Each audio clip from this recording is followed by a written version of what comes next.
Welcome to Behind the Fourth Wall, where we pull back the curtain, where we see it all. I am Justin the Voiceman Bandy, your host for the hour. I'd like to thank my board operator, me. This is Lancer Radio Network, Pasadena, streaming live at lancerradionetwork.org. Today, I have one guest and one guest only. His name is William Hickman. Hello, William Hickman. Oh, I forgot to turn your microphone on. Sorry. Hi, Justin. How are you? How you doing? I'm good. How about yourself? It's a day. It's a week. It's a month. Yeah. This is my class. This is my final. All right. Literally. This is my last class for this specific class, if you want to call it that. It's a radio thing. So here on Behind the Fourth Wall, obviously, you've been here before. You were here on my first show, and now you're here on the last one. You're bookending my summer, and now you're bookending the fall. Maybe you'll even bookend the winter. Who knows? Maybe it's just like end up being a show between the two of us, and that's it. I don't know. We'll see what happens. So you're obviously here because you've got two plays coming up, but they're going to be one play, sort of, in the sense that it's two one-acts that will be happening simultaneously. Exactly. And they're even published as one. They're quite often performed together. Yeah. You can, the one the bookstore has is both plays in one book. Really? They're done quite often together because they make such a good pair. It makes about an hour, 20 minutes when you put them together. So they make a lot of logical sense that they should go together. Yeah. And what are these plays? Oh, yeah, we should mention that. Yeah, probably. The first one is called The Actor's Nightmare. Okay. And is literally that. The second one is Sister Mary Ignatius Explains It All to You. All right. So the full title is The Actor's Nightmare and Sister Mary Ignatius Explains It All to You with other sections of text. Maybe that last part. That's a bit of a mouth. I was going to say that last part doesn't seem right, and it's also a bit of a mouthful. Right. We're looking at adding a couple of student shows, student devised written shows between the two plays. Two 2-minute plays. I'm hoping. Really? Yeah. Two 2-minute plays. Excuse me, 2 10-minute plays. Oh, 10-minute plays. So kind of like instead of an intermission. Correct. But you'll still have one, I assume, because you don't want to have people sitting in there for 3 hours without being able to take a pee. No, we're talking about an hour and a half.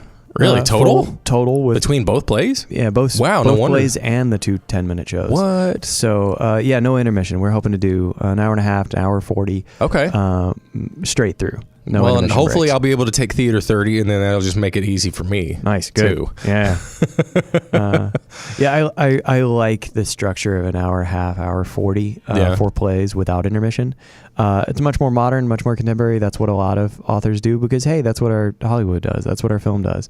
We're kind of used to that as for audiences. Yeah? Yeah.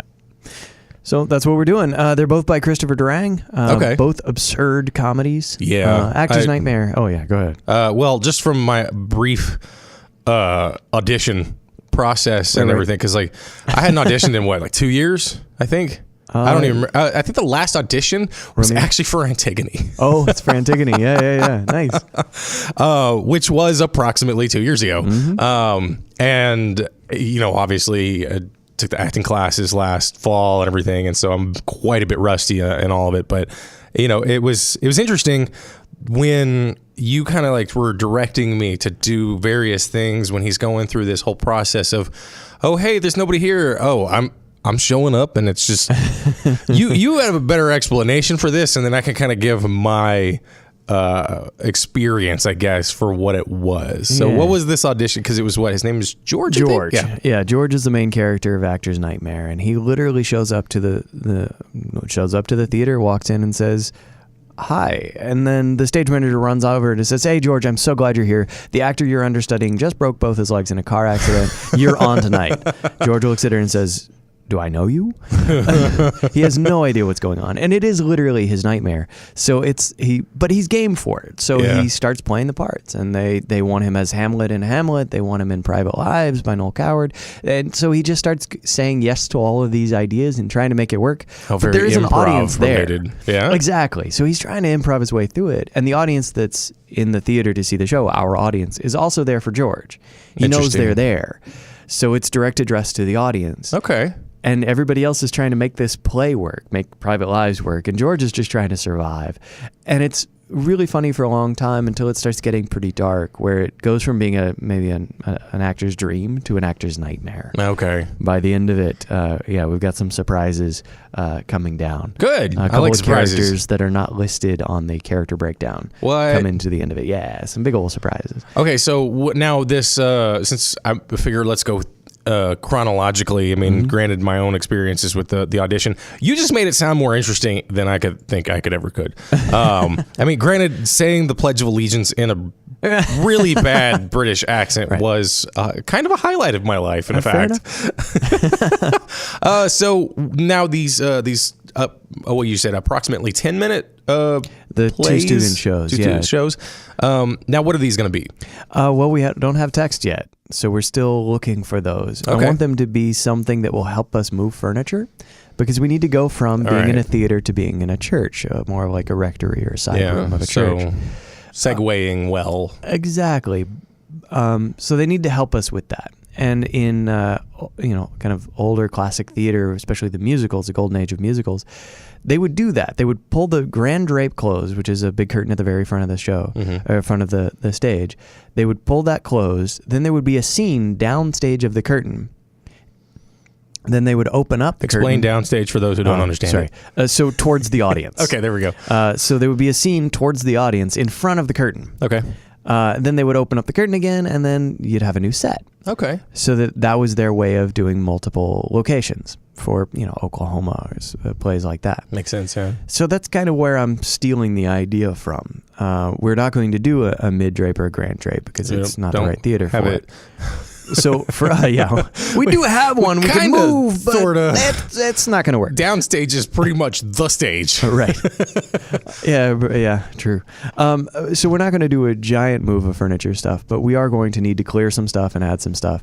And so the play that we need the students to create needs to go around that. So it might be monologue. Okay. And it might be duologue. It might be a scene with multiple people.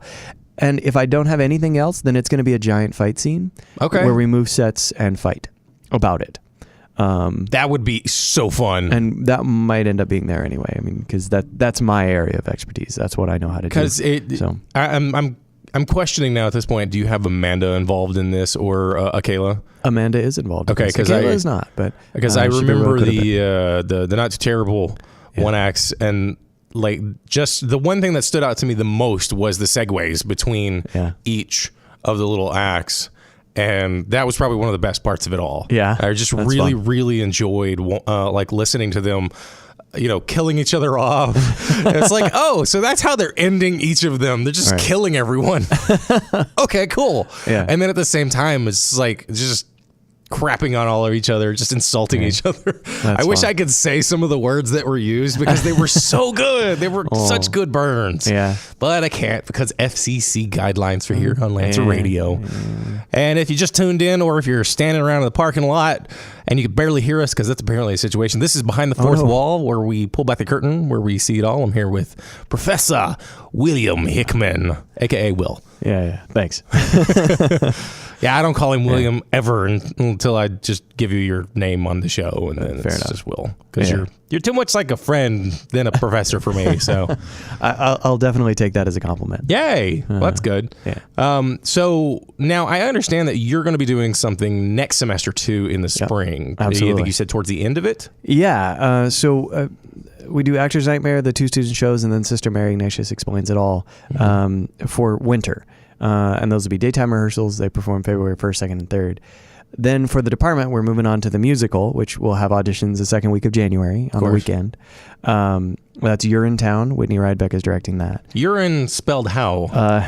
Like urine, like pee. Okay. Town. Not you're in town, but you're in play town. On words, town. It definitely is. And it's a play on a lot because it parodies a lot of musicals. Okay. While making some rather baughty jokes. Oh, definitely. I definitely need to audition for that. You need to. It's a funny show. And if you know musical theater, then it's even funnier because they reference so many other plays. Oh, yeah. But if you don't worry, you won't miss out too many jokes. It's really fun and really funny. As funny for you. Right. You'll miss some. It'll be funny. but not as fun. It's like Right. when you're a kid and you're watching certain movies, and then you go and watch it again when you're an adult, and you're like, man, How did they I get away missed with that? out on a lot. Yeah. Who Framed Roger Rabbit? Really? PG? Oh, yeah. It would be like PG-13 at least nowadays. Absolutely. And then you've got a show Josh Fleming is directing about microaggressions, which is going to be a devised and created student piece where people write their own work about. So kind of like the Rape Show, microaggression. in a way? Yeah, or Nation of Immigrants. Okay. It's kind of to dovetail on with that. I see. We're using that a lot more. We're looking at creating student work that has a socio-political bent to it. Or creating student work that doesn't have a socio-political bent. But Yeah, we just need more student shows. and that we're really pushing that as a department, Yeah. that it is a create your own work kind of society. And so much of our work now is that. Yeah. You become your own writer, you become your own producer, you act in your own work, and you get discovered because of that. Also, it saves money. A little bit anyway. To a certain extent, yeah. But that's not the primary reason why of course. we're doing this. It's it is to influence that next generation Well, of yeah, writers. because just in the world of acting anyway, the best actors are the ones who can self-direct in general. And that's why I'm not ever going to be one of the best actors, because I cannot self-direct. I'm good with taking direction and trying to interpret that in some way or another, but I have such a hard time motivating myself to do those things. And like, I've got all sorts of stories and stuff that I've written, that were dreams or whatnot, that I'll never go anywhere with them, just because I don't know how like to drive myself in that direction. Okay, yeah. So once I have like all of the DJ Khaled of popularity, then I'll be able to get stuff done. Okay, yeah. So that's kind of like, as much as I don't like him, that's kind of the goal I'm shooting for. Fair enough. I'm just going to be the nicer version that people actually tolerate. Okay, fair enough. Yeah, that's a good goal. I would hope so, because I like myself sometimes, and often I don't, and I want people to like me, so I try too hard sometimes. I'm going the weird direction. I don't know why I'm going that way. I think it's just because I don't care anymore. And now my phone's got an alarm on it because I forgot to turn that off. I like the music though. It was nice. It's nice until that's what you hear every time you wake up. Fair enough. Okay, so speaking of fairs, Yeah. have you ever been to the Renaissance Fair out here? No, I've never been to a Renaissance fair. I've since I only was a been little kid. once. Yeah. And it was like this. It wasn't this year. It was last year, 2016. Do you remember Reza? Reza Ali, big beard. He did fencing and mime. I haven't heard from him since like June, which is kind of weird. But he was he and Mark Mercutio, as he is in my phone. He and I, Mark and I went to the Renaissance Fair, and Reza was there, and he gave us tickets and stuff to go in. Oh, that's it was great. pretty cool. Yeah, it was fun. I would think you would enjoy it immensely. I've had many friends who've worked for Ren fairs, and it would be a fun time for me. I don't know why. Even if you just go once, like it was just because I could see you, especially because of your improv background that you've illustrated for us in class, and like that you would at some point just kind of lose yourself in it. Oh yeah. I've done those walk around characters before, where you become a character and then you have to interact. Oh, there you go. So interactive improv. Yeah. I did it 2 years as a pirate in Chicago. Barnacle Bob. Barnacle Bob. Barnacle Bob had a great time. Nice. And especially as a pirate character, and especially kind of an adult area in Chicago and Navy Pier, there were kids, but there was also drinking and beer involved. Of course. So you'd get harassed on a pretty regular basis. You got to learn how to get that thick skin, but also know how to turn the tides, as turn it it were. back on them, because we were practiced at that. You do that for 2 years, you get really good at dealing with the same jokes, because it's the same jokes. Is it? Yeah, like it was the same insults or same jokes or same way of trying to knock us out of our character every single time. Really? And so me and the other 3 improv actors who were together could tag team up on any insult that we had and just turn it around and make it something really fun. That's so good. And most times it was just flirting with whoever was trying to harass me. Yes. Because I was playing I had a lot of lace and frills and high heel boots, and somebody would come up and start flirting with me. I said, any port in the storm, and it's always raining somewhere, and just try to kiss them. And although that would be sexual harassment, it's only if they start the sexual harassment Exactly. that would funny. happen. Because we're actors and we could do that kind of thing and turn it around. Hey, and on you know them. what? Pirates There's a reason they say any port in a storm, because I mean they're out on those boats for a while. They got to get that. Everybody's got to get love somewhere. Absolutely. Any port in the storm, and it's always raining somewhere. That's such a line. A good, yeah, and I used it all the time. Yeah. But yeah, it was a good time. Now the ones that I would say the best people are the ones that kind of like recognize what they're doing and then like turn it around and go with it. Oh yeah, absolutely. Obviously, because that's the nature of improv in general, is yes and. And you didn't want to, if somebody was harassing you, generally it was not done from a negative perspective. Generally it was that they were just trying to kind of peek behind the curtain or get you to break, and they're trying to play a game. Yeah. And it was fun to be able to turn them and play a game with them that wasn't exactly the game they intended, but was a game that they were happy to go on. See, that's good. Happy to play. And I think that's one of the reasons why improv is actually really important. Mm-hmm. I missed every single improv club meeting here, even though I talked to them, because usually it was just at a time that I was either asleep or I was like today, I just didn't want to get up, even though I knew I had a show to do. I was like, no, I'm so tired. I didn't even sleep yesterday. But you know what? I got to do the thing. Yeah. And I like doing this when I'm actually here, so I don't mind it. I took the one improv class over at IO West here in Hollywood. Nice. And I learned so much in those 7 weeks.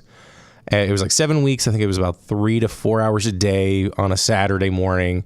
And it was so surprisingly impactful, like just the concept of learning how to trust yourself, but then also learning how to trust the people around you to then embolden whatever obnoxious or absurd concept comes out of your brain, and then just run with it. And I found that when I used to be totally the opposite of that person. I still am to a degree, because I'm like, one of the things that I said to the instructor, like on the first day, I think, was I miss that childlike wonder that we have. I want to be that child that society has been trying to suppress. I want to bring my inner child back to the surface. Yep. And I know that it's not going to come out the way that I want it to, but it'll come out in some way. Absolutely. And when I'm in a position or when I'm in a mindset that allows it to happen, it's so wonderful. It's so good. It's like, if you're looking at it from the outside, you're like, this should be embarrassing. But when you're in it, it's not at all. No, of course not. I mean, it's just like theater in general too. Yep. I play one character, what was it? Care, when she was the devil in, I think it was Eurydice. Okay, yeah. And she's rolling around on that little scooter. Yeah, that was and awesome. It's just like, it should be embarrassing, but like, as the performer, you're just trying to do your job. Absolutely. And you've forgotten pretty much after weeks of rehearsal how absurd it can be. Right. But then there's moments. Yeah. There's those little moments that happen that you don't expect. I mean, what you said earlier about finding the child in you that society has tried to end, that is something that, as an acting teacher, I really talk about. And something I want to talk about even more, I want to really focus on. Because you were told every day growing up, practically, be quiet. Men Sit down, can't have be emotions. Quiet, you can't have emotions. Men can't have emotions, and women are crazy, right? Yep. Everybody's told that. So you're told to repress. Hold down those emotions. Don't expose them. Don't let anybody see them. Behave. Be quiet. All of these things that, as actors, we're asking you to do, acting teachers, we're asking you to do the opposite. Yeah. We're asking you to let us in. Expose those parts of yourself through the characters. You don't hide behind your mask of your character. Rather, you are exposed through your character. The truth of who you are is seen in those characters. Yeah. And that is scary. Oh, yeah. Because, I mean, what was it? I think when I was in Will Aaron's class, he had quoted, and I don't know who it was, but acting is like being on stage naked and turning around kind of thing, something along those lines. And it's so much, it very much is. I mean, you just have that sense of exposure, because there's moments where it becomes so real. Like on our very, very last show of Romeo and Juliet, and I think I may have told you about this at one point. It was when we were doing the second run of it, and when Kelvin and I, Romeo, when he and I had our last scene together, it struck me emotionally, and I don't know why. I mean, obviously we kind of don't understand why emotions do what they do, but they just happen. It's just like a knee-jerk reaction. We understand that it exists, but we don't understand necessarily why it's happening. Yeah. But like, I don't know what caused it, but for the rest of the play, I was just kind of an emotional wreck internally. Every time I got back on stage, which fortunately wasn't too many more times after that, I almost started crying. Right. And I would say hopefully it emboldened my performance, especially because when I saw Romeo's corpse on the ground, and then at the very end, when I'm directed to cry, I was literally crying that time. I was like, it just was coming out at that point. Yeah. And it was so hard to like not to rein it in, but not let it go out too far too. Absolutely. Because you don't want to overexpose yourself. Right. And because the character wouldn't overexpose himself. Exactly, because the character, the reason... Trying not to cry. Yes, that's the real cry, is trying not to cry. And then that's why when you're watching it on TV or whatever and you're seeing that character, them crying doesn't make you well up in tears. Right. Watching them... It's the struggle. Struggle, yes. Yeah, and so much of acting, we see the emotion. We think emotion is good acting and not. And it's true that being emotionally connected and being emotionally honest is absolutely inherent to good performance, but what we really work on is the fight, is the struggle. Yeah, because if you're the drama, if you're fighting for an objective and you're succeeding or not succeeding, then emotions will come up if you're connected to the situation. Uncontrolled physical response will come up. That's an emotion. If you talk about something gross, you imagine something really disgusting smelling, you start to have like little nausea like Jessica's feelings. Vomiting sounds. Right. And you start to, that's an uncontrolled physical response. Yeah. So is emotion. We can't control our emotions. We can repress them. Yeah. But they just come up if you put yourself in the situation. And if you've practiced enough to connect to that situation, like we said, not repressed like childhood. Because you're repressed so much. We're told all the time, don't cry, don't cry, don't cry. And it's really hard for me as a dad. When I see my son, Oliver, crying, I'm like, oh, shh, don't cry. And then I realize what I'm doing. And it's like, oh, I can't repress emotion. So in reality, this is one of the things that I like, and this is maybe where I'm going to be going if I have a show next semester, is talking about these subject matters that we seem to have an idea of, but maybe we're a little wrong and maybe they're a little controversial. Yeah. Maybe it's not so much that they're trying to shut us up. Maybe it's because they're getting emotional and they don't know how to handle it. Perhaps. And it's like, I mean, because I know that for me, when somebody cries, it's hard for me to handle it. That makes sense. I don't know how to console that person. Right. Because I never was taught how to do that in any way, and I didn't get consolation whenever I was a child either. And so to me, it is a foreign concept. And so I feel paralyzed when it happens. The fight or flight kicks in and it's fright. Right. So my thinking at least is that that's kind of what happens with other parents too. It's like you witness this thing, you can't turn it off. Right. You don't know how to stop the child. You don't know how to console the child. And so you only do the thing that kind of makes sense, which is please don't do that. Right. Because you're going to make me cry. Right. And I don't want to cry. And then unfortunately it does that when you replicate it too many times, it creates that sort of irreversible, almost damage. Yeah. That it's not purely irreversible, but it's like you can't reverse all of it, but you can at least mitigate it. And it's one of those things, like in society, when you're working at McDonald's, being able to repress your emotions is a good skill to have. Because you show up to work some days and you're depressed. Your day was hard. But you gotta be super enough. cheery guy. But you gotta say hi. McDonald's. Would you like those fries? Right? I mean, you gotta. You have to do that for your job. Yep. And same thing is true for a 9-to-5 job or teaching jobs. I mean, no matter what's happening in your life, you have to be able to put that aside and do the work that you're presented with. So our society is built to need that. But as an actor, as an artist, you've got to be able to access those emotions that you have been told to repress all of your life. Yeah. And access them without intent, as strange as that is to say, because you're not aiming for the emotion. The emotion is the result of good work.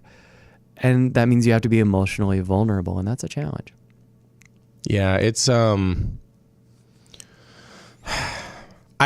kind of wish we had a society where being emotive was actually the norm. Yeah.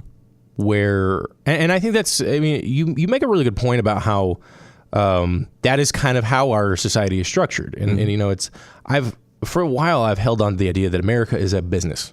It's just a giant business wrapped in a country blanket. Right. And that's why we do all the things that we do, and that's why so many things are run the way they are, and how dispassionate we are about certain things. And I can see the value to it to a degree. But it obviously this is me romanticizing the idea in my mind, but it would be interesting to have that teacher who is, you know, that literally passionate, literally emotive. You know, when they are having a bad day, they are allowing themselves to show it, because then we as students, especially younger students, when kids themselves are surprisingly empathetic, even though often they aren't. Right.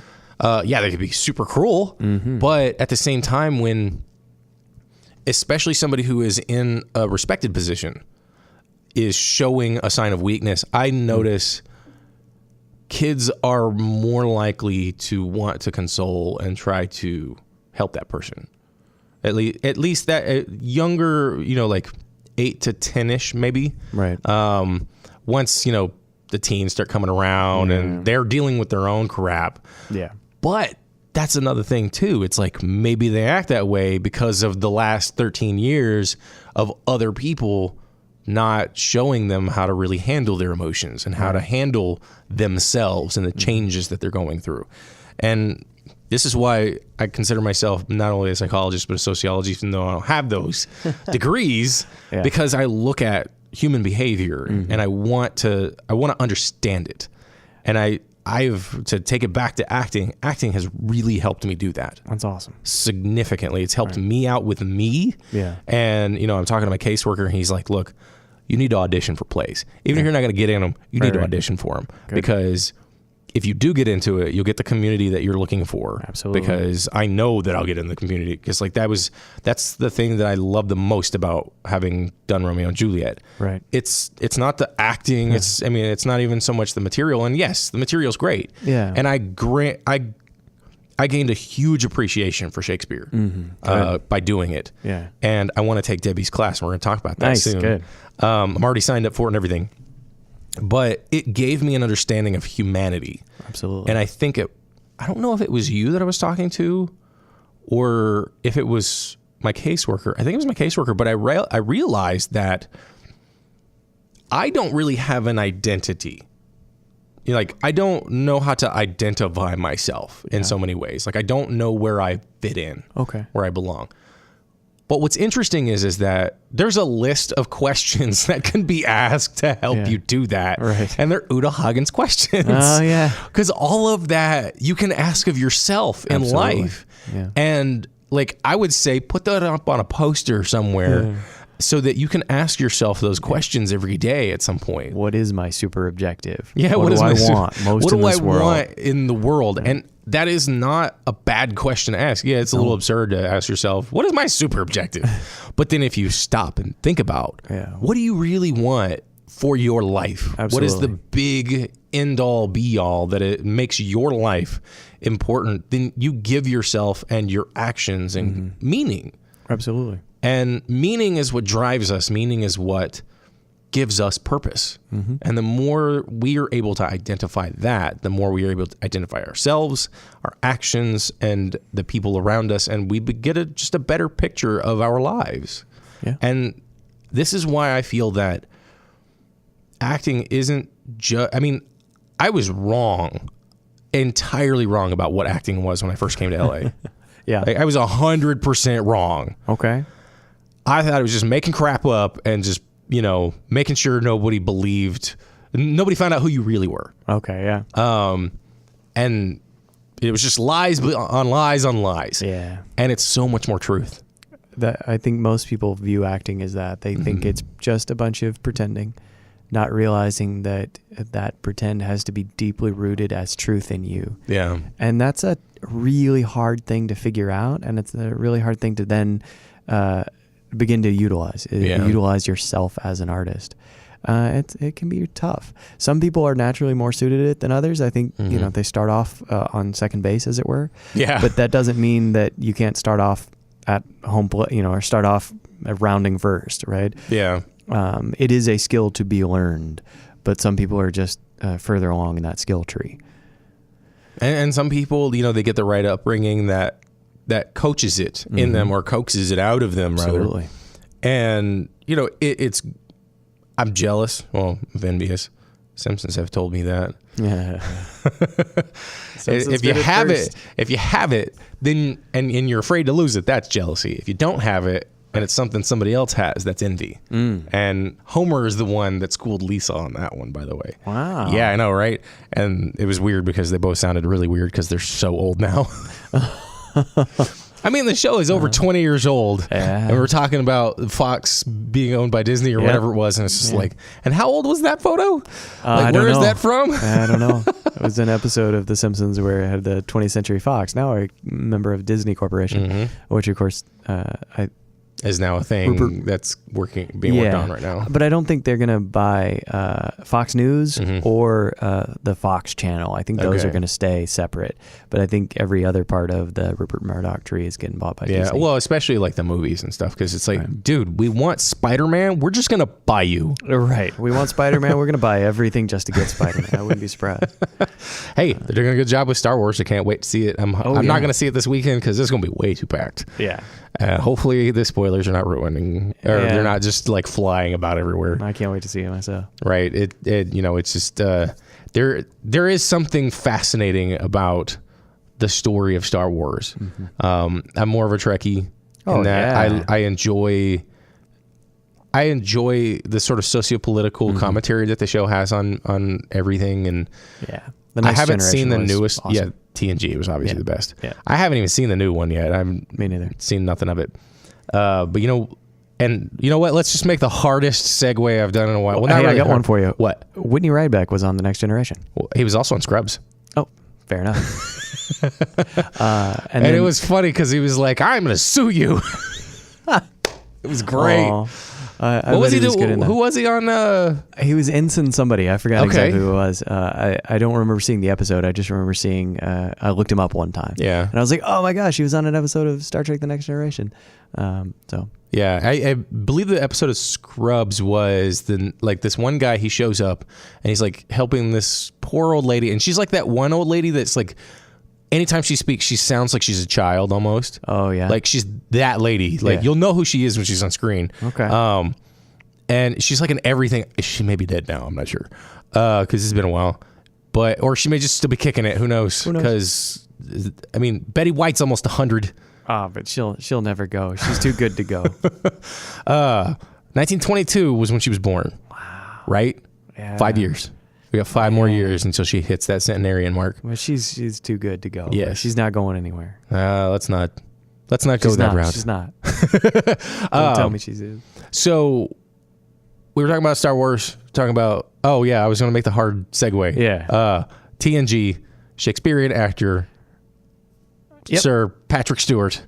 And Ellen Geer, who was on that show. Really? Yeah, Ellen Geer, who is the artistic director of Theatricum Botanicum. Yeah. It is Shakespeare Theater in Los Angeles. Yeah, she was on a couple of episodes of TNG where she played a guest star. Okay. A major role when she came on the screen. Really? A couple of scenes with just her and Patrick Stewart.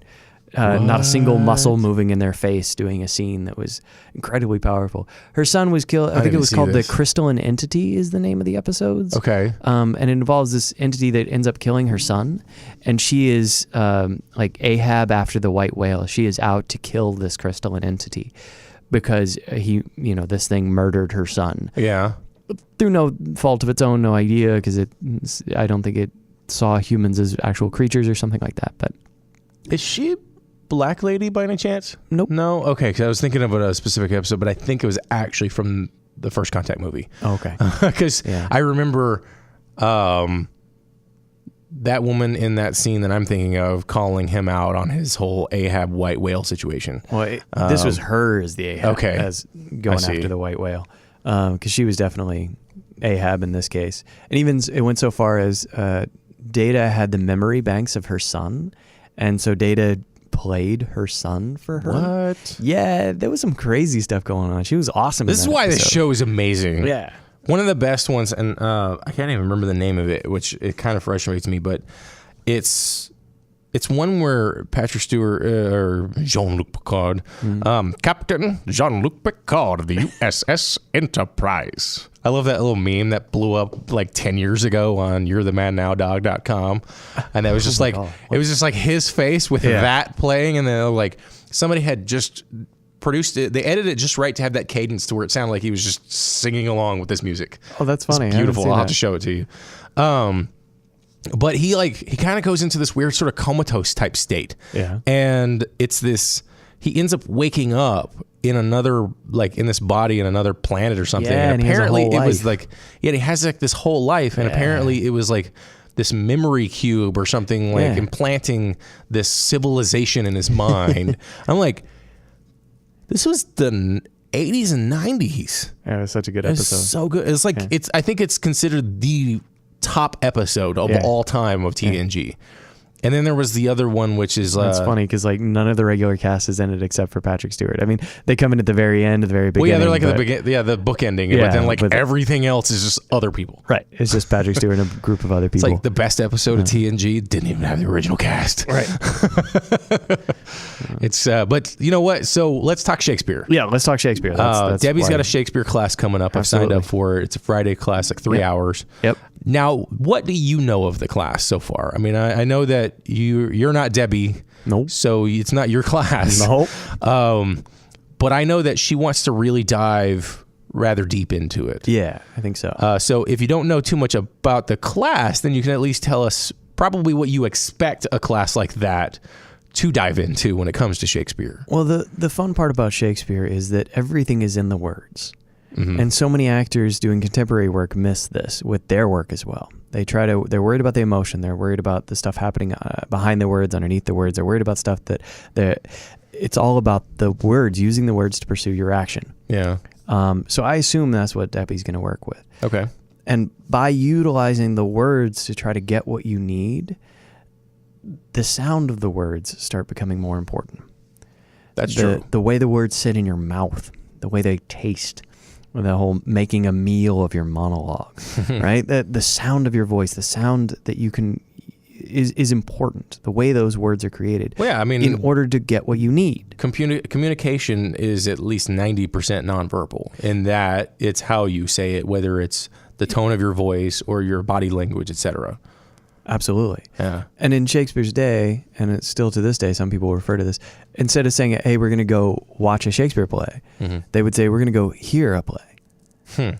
Because that was their primary element when you go to see a show. I just said it. For us now, it's see a show. Yeah. There, it would be hear a show. Because you really want to listen to everything that's being said. And for example, there's in King Lear, there's a monologue where King Lear is talking about the storm that's raging around him. There were no sound effects. There were no lighting effects. There was nothing happening except the words to describe the storm. So we have to, Shakespearean actors have to use the words to represent everything, to make a storm in your voice, to make a storm with those words. And that's where you get the stereotype of the Shakespearean actors. But it had purpose. But yeah, and obviously, if it sounds ridiculous, it is ridiculous. Of course, that doesn't pass the mustard anymore. But it is a little awkward watching people, go over the top as they were. But it may have made sense in the past. And if you back up 300 feet and take away a microphone and then do it like that, good might luck. Be what you need to do. It might need to be that big. And obviously, she's not going to be working on that. It's a contemporary a contemporary class. So you're going to be working classic material, but you're going to be learning how to bring it to our modern audiences. Yeah. Which is definitely something that we're trying to do more of. Something that Macbeth, written by Ionesco, that was his attempt at taking a Shakespeare play and making it modern. We're going to be doing a devised project Macbeth that I'm directing in spring that is about taking Shakespeare and bringing it to modern audiences, and then of course Macbeth in summer. Is that the one with the variant of the angry translator? That's exactly right. That's one of the things we're going to do in that show. So I have a bit of a sound clip. All right. I think we need to play a little bit of it's the President Obama's anger translator here on C-SPAN. Hopefully there's no profanity. I tried to audition some of it. But we do need to stay focused on some big challenges, like climate change. Hey, listen, y'all, if you haven't noticed, California is bone dry. Now it's burning. It looks like a trailer for the new Mad Max movie up in there. Y'all think that Bradley Cooper came here because he wants to talk to Chuck Todd? He needed a glass of water. Come on. The science is clear. I want that role. Yeah. If I get to be the angry translator via Shakespeare, I would love it. So one of the things so that I want to do for this show is to do a No Fear Shakespeare section or an angry translator section. That would be so where cool. We have Lady Macbeth and Macbeth, both doing their Shakespearean voices and all, going too far into the stereotype, and then having two people who are their anger translators, their contemporary translators, probably adult language involved, Of course. And very, very short, very aggressive kind of sentences to give what the Shakespeare language into modern audiences, and help us understand part of it. Because my goal with Project Macbeth is to help modern audiences understand the plot and help our actors understand it. We'll definitely work on some of those really meaty monologues and really meaty sections of the texts in analyzing it with true Shakespeare work, because it needs that. If you're going to do that work, you have to fully commit to the technical specifications that are required for doing good Shakespeare. Yeah. So we're definitely going to do that. But at the same time, I don't want to have one person play Macbeth and one person play Lady Macbeth, and then in summer they're also going to play Macbeth and Lady Macbeth.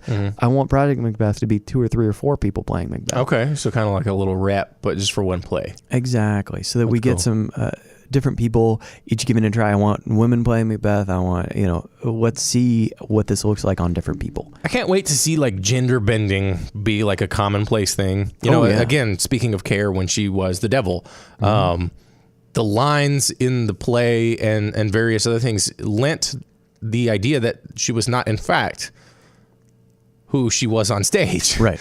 But it's like you're gonna overlook those things because this is absurd. Absolutely. You have this, adorable young woman who's skating in on a scooter with a yellow dress, and she's the devil. Yep, that's the devil. and I think that's the greatest thing about plays is that you get.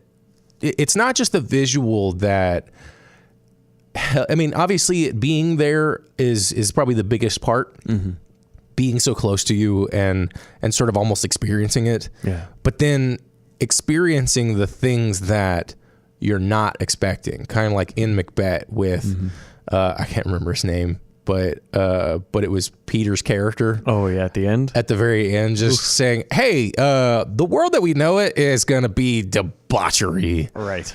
This is going to be a world of sin that the world has never seen. And it's like, oh. Well, you talk about gender bend casting too. I mean, Benko was played by Benazir. Benazir, yeah. And she didn't try to portray a man.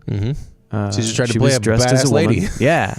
And yet all the pronouns were male. Yep. There is a major plot point about, having kids. Banco's children. Yep. Banco's sons. Yep. And what that meant. And they didn't change any of that. They just let it go and let the audience accept it. And I thought it was a phenomenal choice. It was fun to watch. And I didn't know what was going on the first time I went because it was late. But then when I came back into it and I had an understanding of what was going to go on, I was like, okay. Because then I remembered having the interview with Josh, and he was saying that there's a lot of repetition that goes on, and it kind of makes you feel like you're going crazy. Yep. It's like, okay, that kind of lends itself to the whole idea that, we might have a gender-bended male. Absolutely. And we're just insane. Yep. Like, we, the audience, are the ones who are crazy. Right.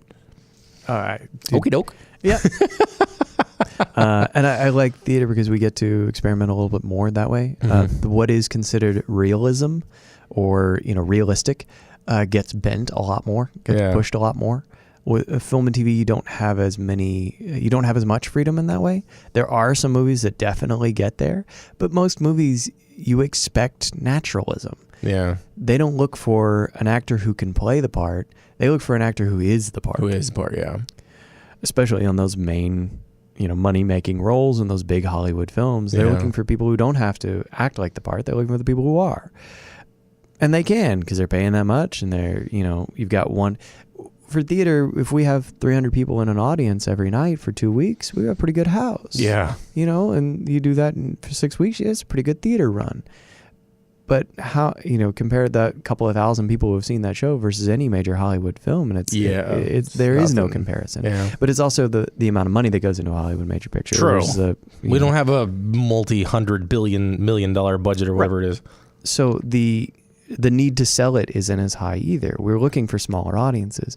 And theater has had a bit of a regrowth in our country in the last 20 years. Like it was kind of struggling there in the 90s, and still we struggle.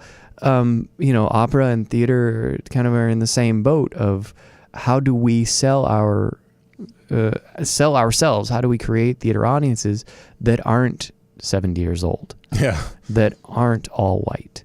Because that has been the traditional theater audience, has been the wealthy white. Well, and we can rich. kind of think, I mean, the rich is still kind of an issue, especially when it comes to things like Broadway and the like. Right. I mean, you know, I can't go see Hamilton, but at the very least, you know, Lin-Manuel Miranda is doing what he's doing. Absolutely. And, you know, In the Heights was definitely, it was awesome to watch. And you know what? There's a lot of more young people going to shows like Hamilton, like In the Heights.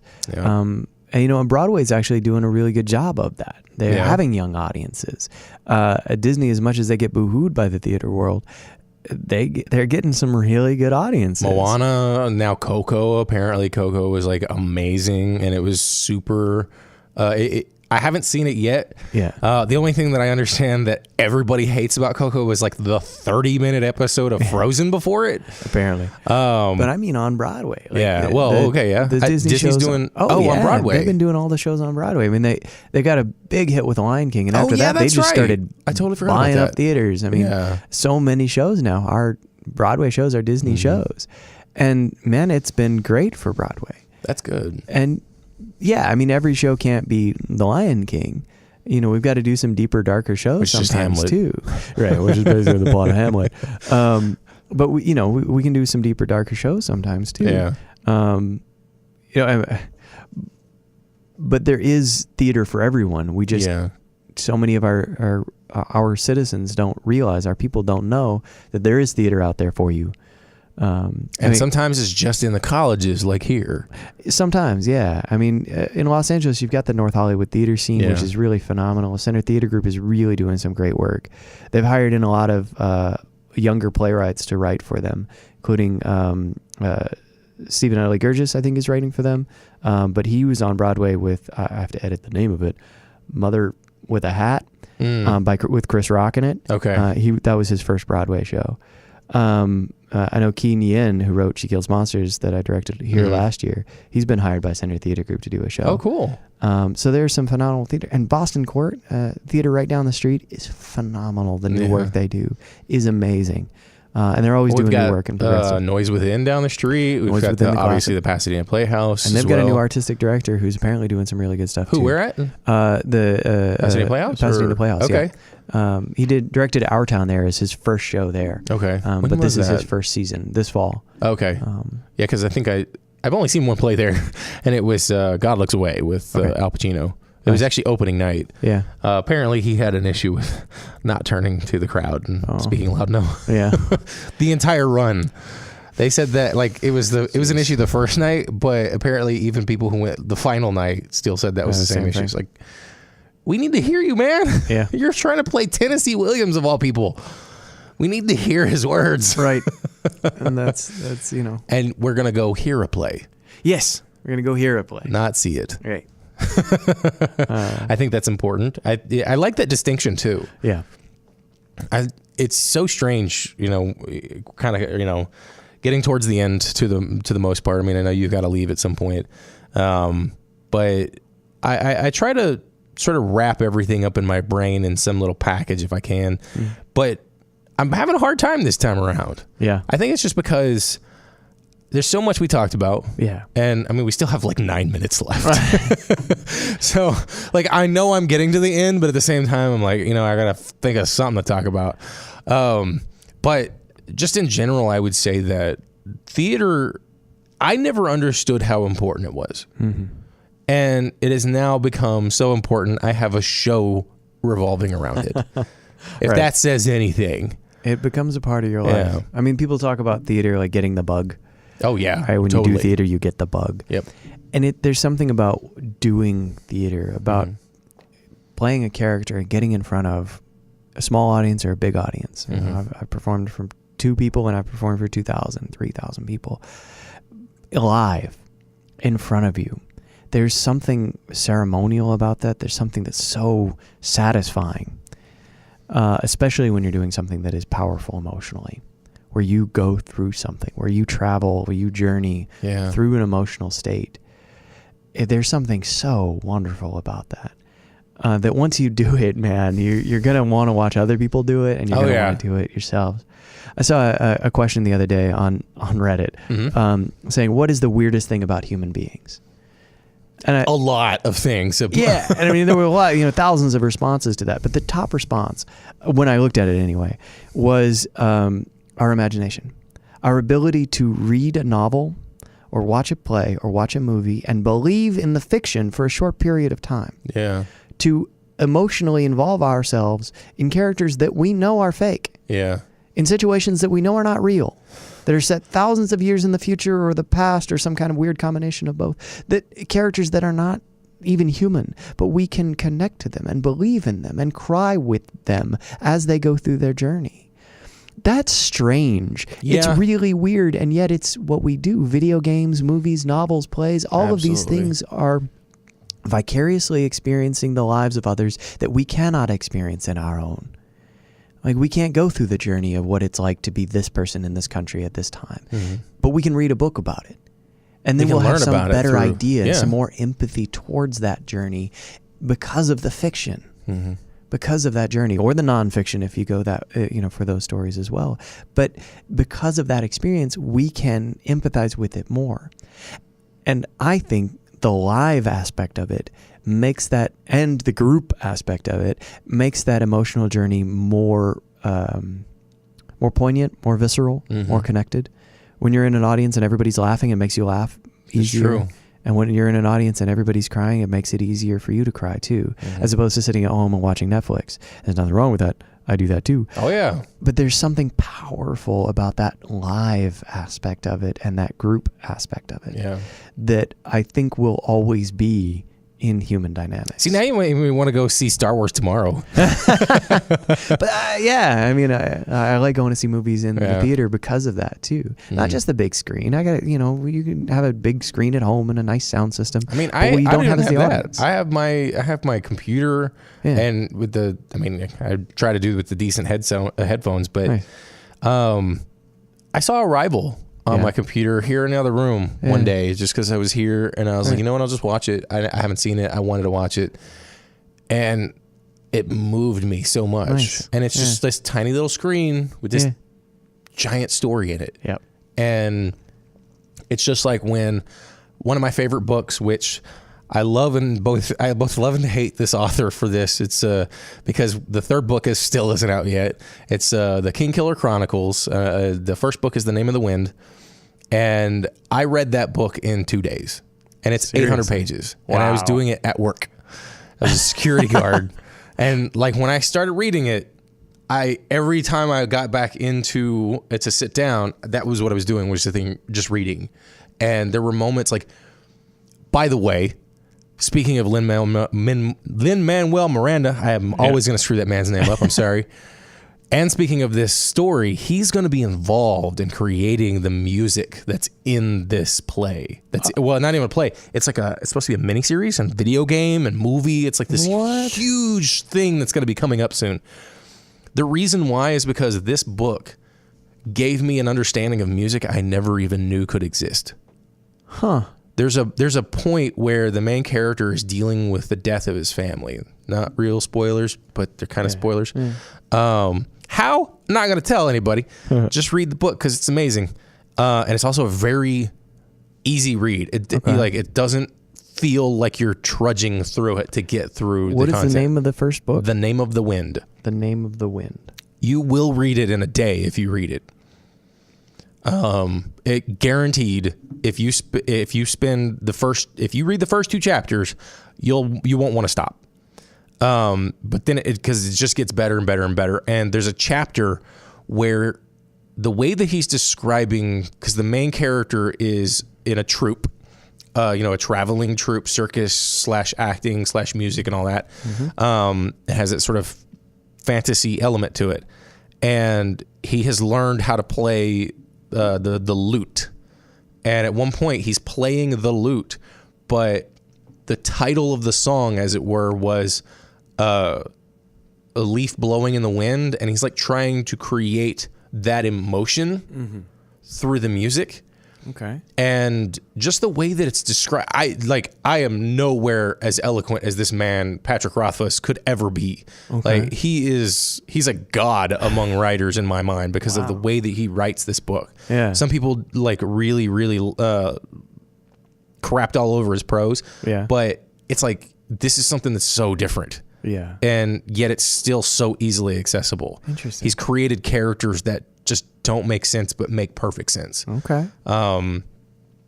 And just the way that he speaks about music through this character made me love music even more. And I cannot wait to see what he does with Lynn. Yeah. Because the funny thing is Lynn contacted him. Oh, wow. Yeah. But this is also before Lynn blew up too, right. Which is interesting. Yeah. But yeah, just you talking about the idea of connecting and this imagination and the fact that we're able to imagine the things that somebody's writing and then for it to affect us the way that it does as well. And then again, this book was like 10 years ago and I still remember my experience reading this book in the 2 days that I read it at work when I wasn't doing really anything else. Right. And it's just, that's why I love the arts in general. That's why there are no fine arts to me. It's all art. Yeah. The fine arts is just some weird hoity-toity place where there's like the 1% of artists who just want to mingle with each other, whatever. Everybody gets to enjoy art because art is so personal. Absolutely. And I'm glad there's somebody like you who cares that much about it and that you are in some position to be able to influence it here at the school. Well, thank you. Do you have any final words, any advice for people who either A, want to get into acting or the arts or improv or anything? Well, I'll definitely plug some of the auditions coming up. Go for it. We've got auditions for You're in Town, directed by Whitney Ridebeck and music direction by Leroy Villanueva. Those are going to be Saturday, Sunday, and Monday, the second week of January. You're going to sing, then you're going to dance, and then you're going to have callbacks with a reading. It's a really funny show, and they're looking for some really good singers.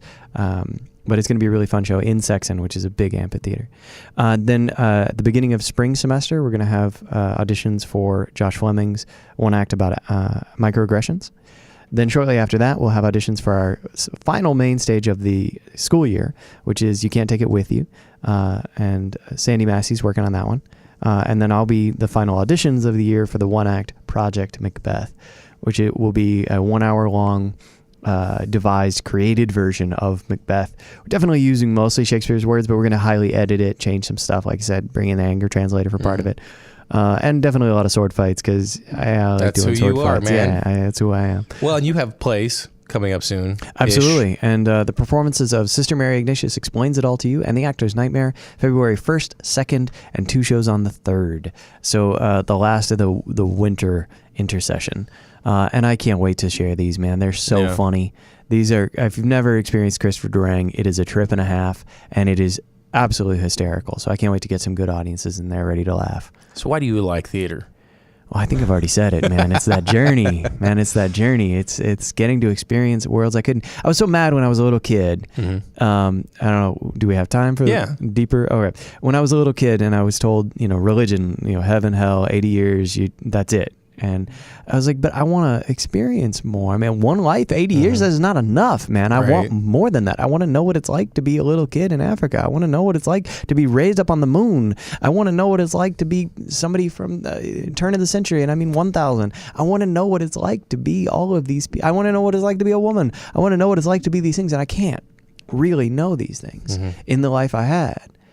And so I started reading, and I realized that reading those novels, I could experience at least a little taste of what it's like to be, an elf with a ring, right? Or to be a hobbit. I got to experience what it would be like to be some of these things. And then as I kept getting older and I was obsessed with reading and stories and novels, then I found some plays and started doing theater and found that it was a way of me delving into these human beings and then presenting it, performing it, and having an end goal. And instead of just doing it alone, it allowed me to do it with a community, and a community who all wanted to experience that world and that journey together. Then I started directing and went, aha, this is what I want to do. Because now I can create a vision and guide other people to join my vision, but also to see what they're seeing, create their stories, and help meld all that together to create this journey, to create this story. And teaching is the same desire for me. It allows me to help other people express themselves. So I do theater because of those stories, first and foremost. And second, because I love the people. That's good. Yeah. I think that was a great way to end. Good. I think what I'm going to do is I'm going to edit everything that you said and then just like put it in one giant compilation and send it to you. All right. Jeez. Hope not. Not like everything, but mostly that like really inspiring stuff that you just mentioned plus previously. All right. Thanks, Will, for joining me here on Behind the Fourth Wall. This is a great way to end the semester. Hopefully I'll be able to start my semester with you, or we'll see. Like, I don't know exactly what my show will be next semester. I'm thinking it'll be a little bit more controversial. Ooh. Yeah. We'll see what happens. Have a great day, everybody.